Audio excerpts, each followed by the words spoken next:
companies. Inclusive design is a sharp lens that helps us bring all those different disciplines together around a human-led way of thinking about what we make. Inclusivity in design is a key factor in not only expressing different ethnicities and different sexualities, but also making design inclusive to people's disabilities. Recently, a KTAR study found that ads that are considered progressive are 25% more effective.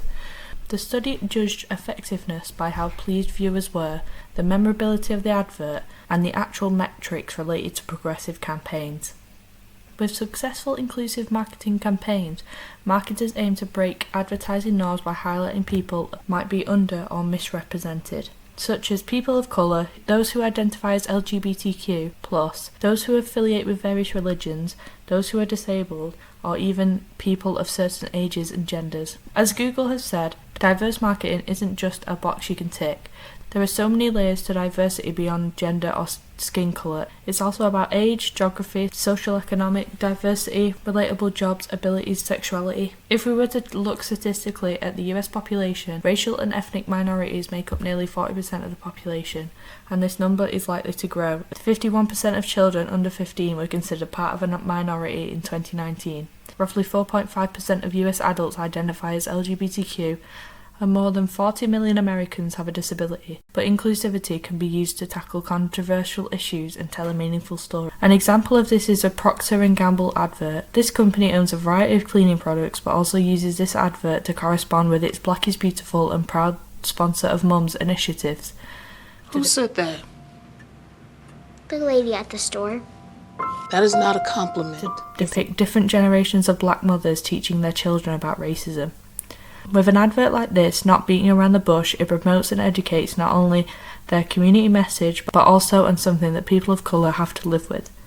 This combination really reflects on the everyday racism that goes on.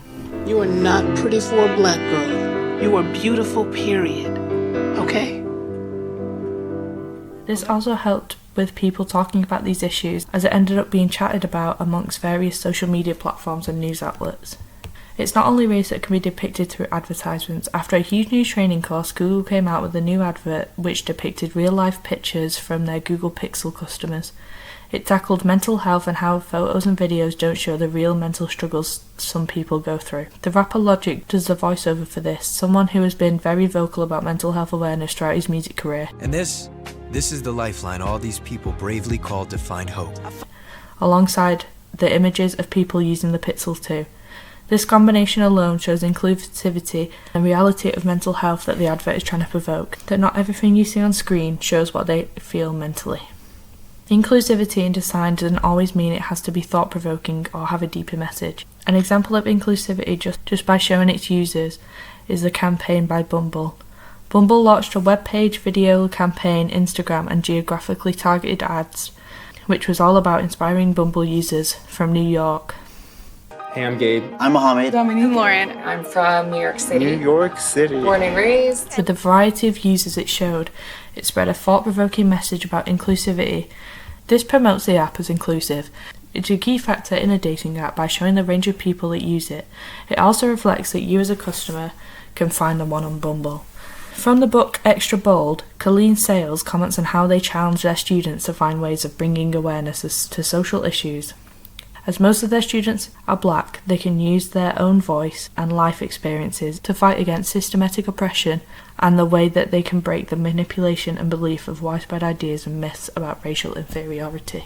It's not only advertisements that can be used to create inclusivity. An example of inclusivity in a more subtle way is this typographic series, A Queer Year of Love Letters. This is a series of fonts that remember the lives and work of countercultural queers of the past several decades. The use of this is to remember these overlooked and delegitimized histories as easy as typing and use this act as a way of remembering. An example of typography in this series is the one of Ernestine Eccleston, a lone black lesbian who protested an early gay rights movement outside the White House in 1965. She called for the progressive activism that included equality for trans people, anticipating the umbrella for the LGBTQIA solidarity. The letter forms in this font are based on the picket signs that she wrote at the iconic protest. I think that I've done well in making sure my projects are inclusive. With my Pride Instagram post and the poster, the main font I used was the Gilbert Baker typeface. I use this typeface as when I read the book Queer X Design, I found out the history of this typeface and how it was made in remembrance of Gilbert Baker, the creator of the gay flag. It not only is a beautiful font and looked great stylistically, it also has a history which I think worked perfect with the whole project of remembering British gay icons. I like the look of this combined with the collage of articles, as it shows the trials that they have gone through in life just because they were homosexuals. I also like how I used the pride colours throughout the pieces, but that they weren't the main focus of the work. I think that it not only made it so that the image of the person stands out compared to the background, but also it gave a brief hint as to what their sexuality is before you read the info page. Liquefying the flag was successful as it gave it a more interesting aspect to it, and instead of just having the flag in the background. I think spreading some of the articles over top of the image of each person worked well on some of the posts but not on others, as it doesn't have the same effect. I also think I should have used non-image articles in the posts, as ones like Michael Dillon, where the image of him from the article is in the background, I think distracts from the eye from the main image of him in the foreground, and it doesn't have the same effect as it does with the just worded articles. However, I had issues with finding different articles or archived information about people like Michael, as they were only famous for a short while or didn't have much written about them. The poster I think works well with the use of the QR codes, giving it a more interesting and unique aspect to it. I think the overall look of the posters link well with the posts, as they have the same overall aesthetic, but aren't exactly the same. I think that the 50 in the 50 Years of Pride works well, as it stands out in the typographic hierarchy, and the use of the colour burn effect makes it so the colours are fully saturated, but also makes it so the articles can clearly be read. I also think the articles I chose to put in the background also show a brief look into the person's history. I think the QR codes being the pride colours help make it stand out, but also it will help with it working, as it has to contrast with the image to work. The Together project I feel is entirely inclusive.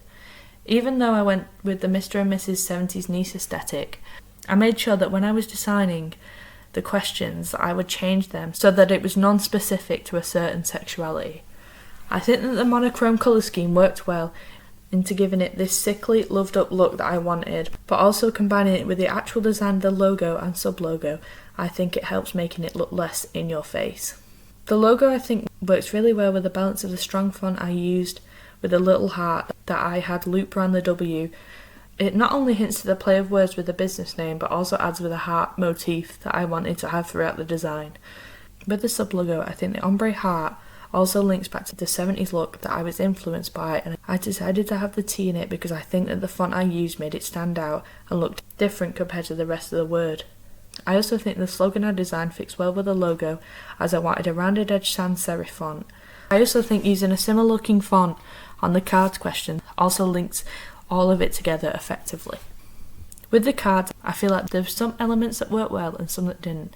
I think the back of the cards worked really well, and having the sub-logo on the back means that if the box is lost, then it still represents the business without just sticking the logo on the back. With the card front design, I think that the font I used makes it easy to read, and having the font white also helps contrast against the design so it's easily readable. I have also designed it with the normal playing card aspect in mind, as I made it so that the suits are different shades of pink, and also the face designs are a different design, but I wanted it to still have a heart somewhere in the illustration. However, I think that the card box doesn't work as well. Some aspects of it I think do work well, is the readability and hierarchy of the instructions compared to the logo. I think that it doesn't distract from the logo, but also is clear and big enough that it can be readable. I don't like how the rest of the box is white though, even though I couldn't change this from the website I used. I think it would have helped if the rest of the box was a pale pink colour and there was a white band where the two logos met to make the logo stand out more. I also think that the logo on the box should have been bigger, and if I could change it, I think I would have had it wrap around the box. But with the website I used, I couldn't do either of these. I didn't like how the instructions were on both sides, but I also couldn't change this. I knew that was the only place I would have had to put the instructions. I think that maybe I should have had a little instructions leaflet that could slip into the box. However, the box is really tight with the cards in it, so it might not have fit in there anyway. I do believe it is an important moment for those of us that practice design to think about what's been missing in our discipline and how we build better practices for thinking about diversity of human beings.